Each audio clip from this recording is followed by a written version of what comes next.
when he talked about the Libyan model for Kim Jong-un. That was not a good statement to make. If you just take a look at what happened with Gaddafi, that was not a good statement to make. And it set us back.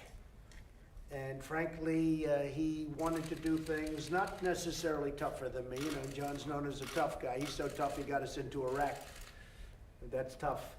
And but he's somebody that I actually had a very good relationship with, but he wasn't getting along with people in the administration that I consider very important. And I hope we've left in good stead, but maybe we have and maybe we haven't. I have to run the country the way we're running the country. We're doing very well. We're respected all over the world again.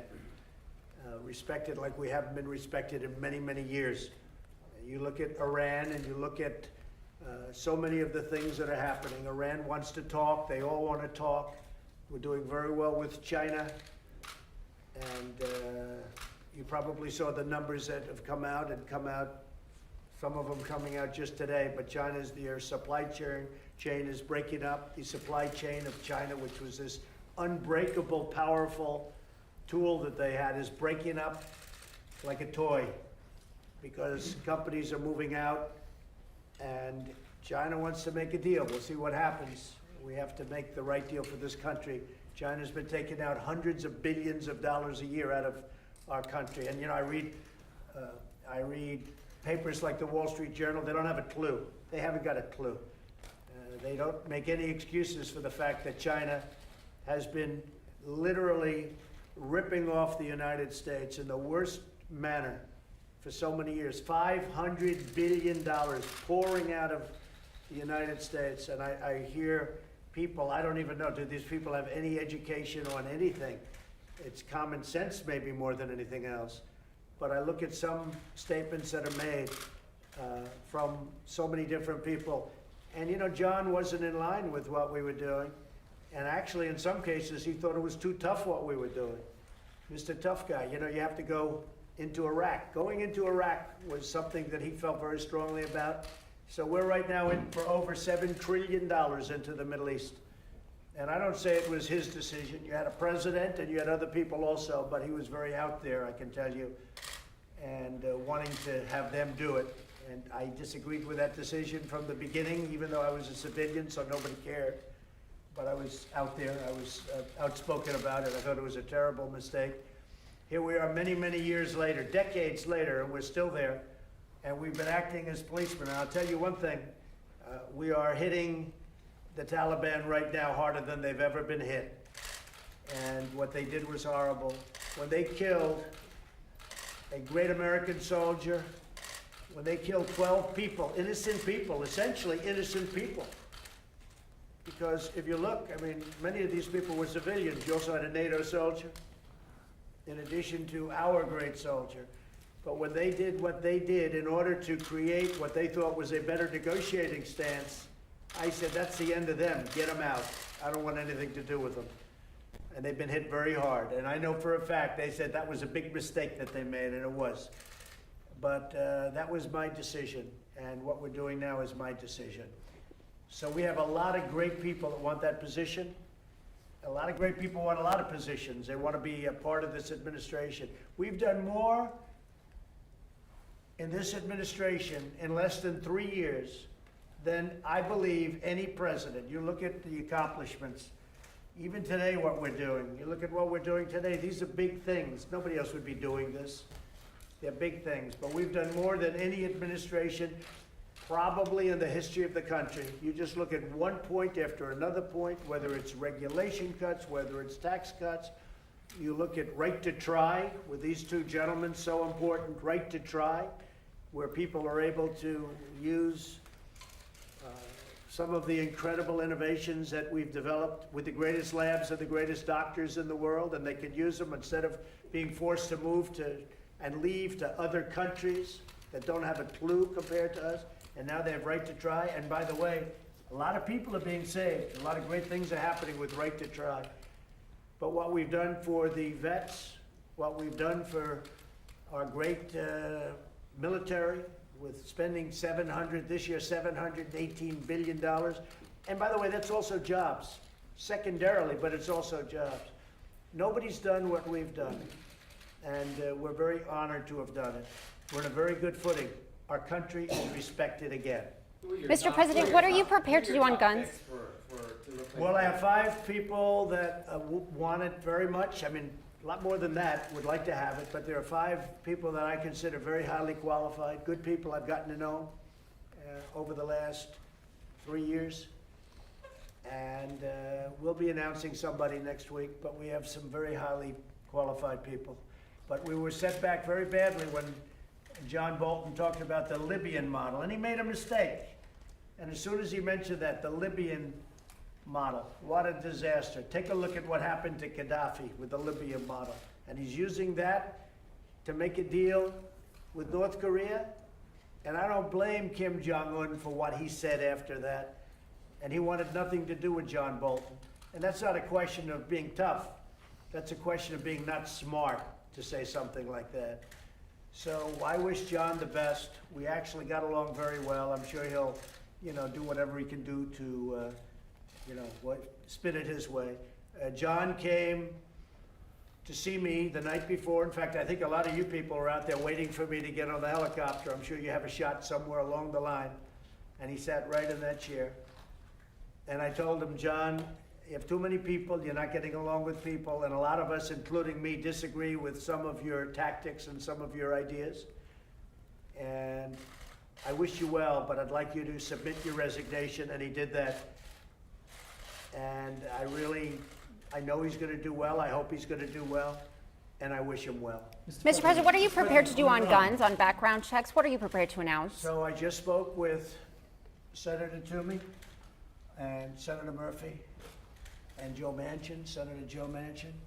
Just had a long talk with them just before this meeting, just hung up. And we are working very, very hard together, all of us, and we're seeing if we can come up with something that's acceptable to everybody. It's a subject that's been going on for decades. Decades they've been talking about it. So we're looking at background checks, and we're looking at putting everything together in a unified way so that we can have something that's meaningful. At the same time, all of us want to protect our great Second Amendment. It's very important to all of us. So we are now in meetings.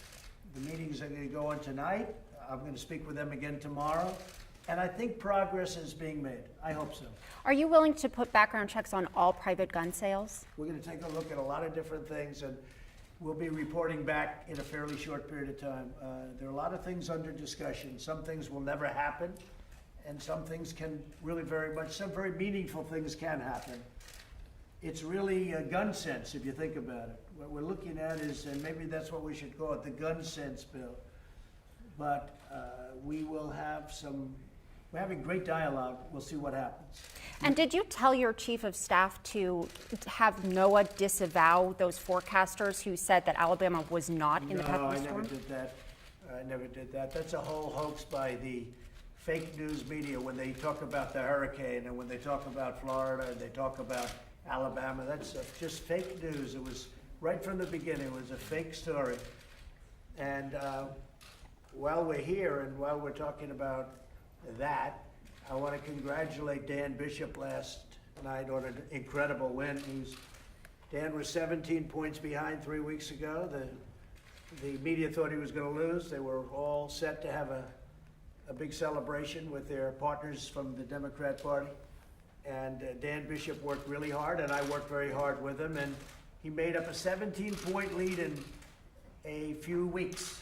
And he won a great election last night. And also Greg Murphy, which nobody's even reporting, but Greg Murphy won a great congressional election in North Carolina last night.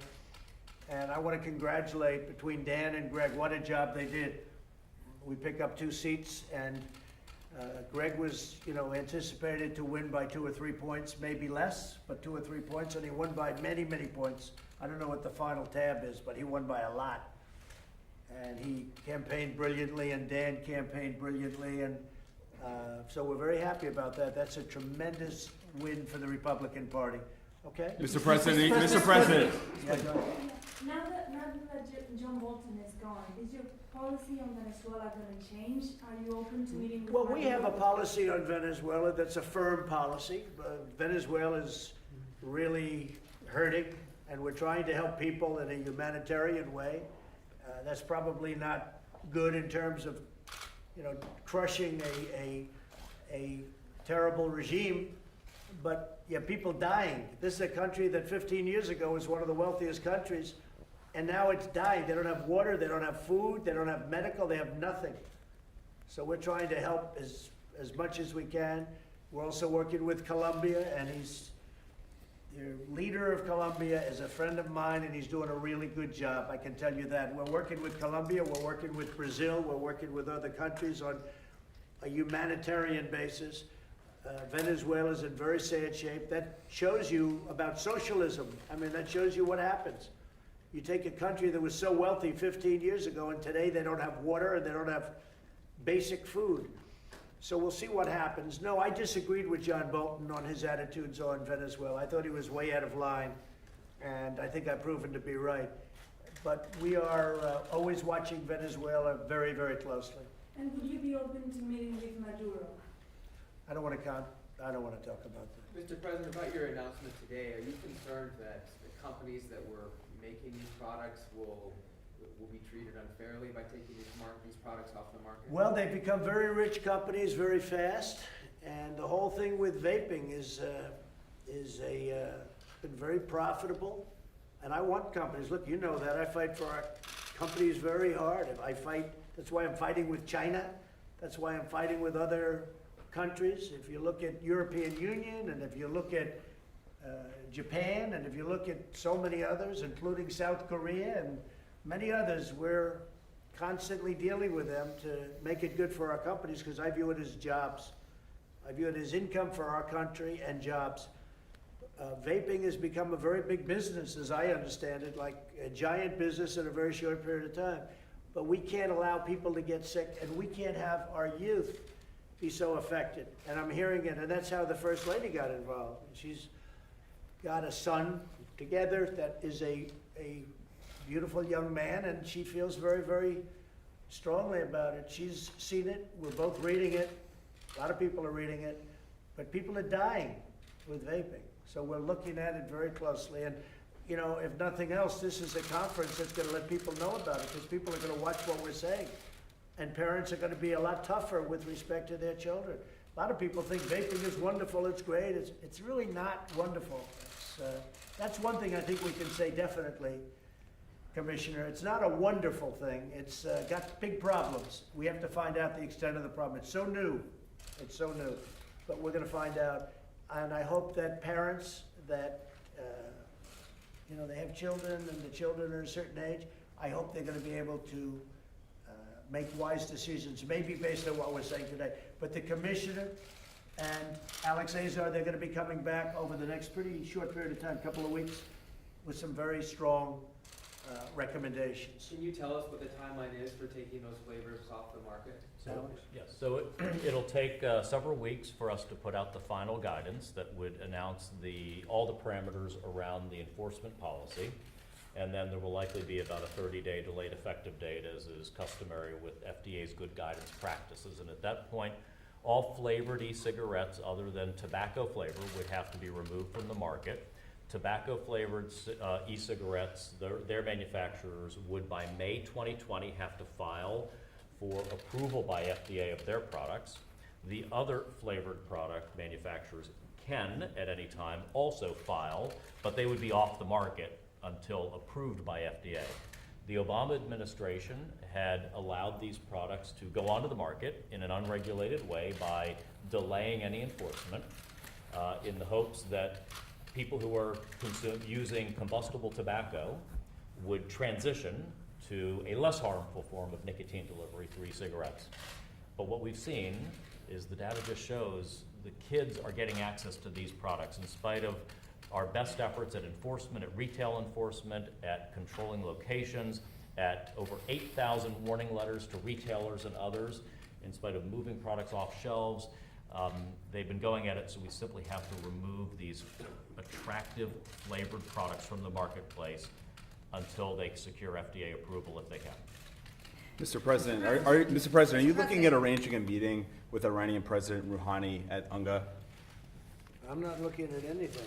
Iran is a different country than it was 2.5 years ago. 2.5 years ago, they were given a lot of money by President Obama. Previous to that, $150 billion, $1.8 billion in cash, in actual cash. It's very impressive. But they are a much different country right now than they were 2.5 years ago when I came into office. And I do believe they'd like to make a deal. If they do, that's great, and if they don't, that's great too. But they have tremendous financial difficulty, and the sanctions are getting tougher and tougher. We cannot let Iran have a nuclear weapon, and they never will have a nuclear weapon. And if they're thinking about enrichment, they can forget about it, because it's going to be very dangerous for them to enrich. Very, very dangerous. Okay. Well, So do you want to can- meet with him or no? You can spread the word to Iran. Would you consider easing sanctions to let them, to make a meeting happen? We'll see what happens. We'll see what happens. I think Iran has potential, and I think North Korea. Those are two countries we're dealing with right now at a very high level. I think Iran has a tremendous, tremendous potential. They're incredible people. We're not looking for regime change. We hope that we can make a deal, and if we can't make a deal, that's fine too. Okay, that's fine too. But I think they have to make a deal. They've never been in this condition. By the way, China is having the worst year they've had now in 57 years, okay, 57. It was 27, it was 22, and then 27. It's 57 years, it's the worst year they've had. And it's only gonna get worse, so I think they wanna make a deal too. We're dealing with them, but I think they wanna make a deal. As you know, they're coming in sometime in early October, and we're speaking to them constantly. And they also, they made a couple of moves last night that were pretty good. You saw that, right? They were pretty good. Which moves you mean? They were pretty respectful to our people. You're gonna see it because you were one of the people that reported it, your group. But China is about having to do with tariffs, Jeff. Having to do, you saw what they did. They took tariffs off certain things, a lot of things. And you're happy about that? I think they did the right thing. I think it was good for them, but they took them off. Yeah, I think it was a gesture, okay? But it was a big move. People were shocked. I wasn't shocked. But I deal with them, and I know them, and I like them, and I hope we can do something. And with respect to Iran, I think they have to do something because they have potential to have an unbelievably great country. But the way it's going right now, it's disintegrating, and I don't think they should allow that to happen. North Korea has tremendous potential. North Korea is in between Russia, China, and South Korea. It's an incredible, incredible people. I think that they really will, they have this truly unbelievable potential, and I think they want to get to it. We'll see what happens. I mean, maybe they do and maybe they won't. I mean, you're just going to just see. But I really believe that North Korea would like to see something tremendous happen. This could be one of the most unbelievable, you look at a country in terms of upside, this could be one of the most unbelievable experiments ever, North Korea. And I also say the same with Iran. Iran can get back to business. They can do unbelievably well with all of the natural things that they have. So on vaping, just to finish, this is all about vaping. This is a meeting that gets off a little track because you ask us questions about other things, and I think we're better off answering them than not. But we are looking at vaping very strongly. It's very dangerous.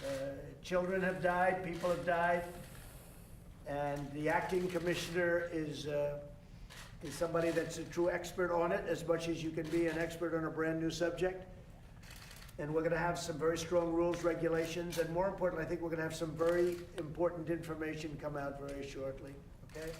And we'll be reporting that over the next couple of weeks, and I wanna thank you, and Commissioner, I wanna thank you very much, okay? Thank you very much. Thank you, everybody. Yeah, thank you, Press. Thank you, Press. Right this way. Thank you, guys.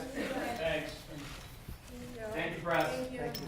Mr. President, any reaction to Netanyahu's Thank you, Press. We're leaving now. or Thank the you, West Press. Bank? Keep moving, guys. The West Bank, Netanyahu and the West Bank. Do you have any reaction? No reaction. Thank you. Thank you, Press. We're leaving now. Thank you all very, very much. Thank you. It's a chair. Right this way, thank you. Thanks, guys. Right this way, guys. Did he say there's a chance? There's a chance.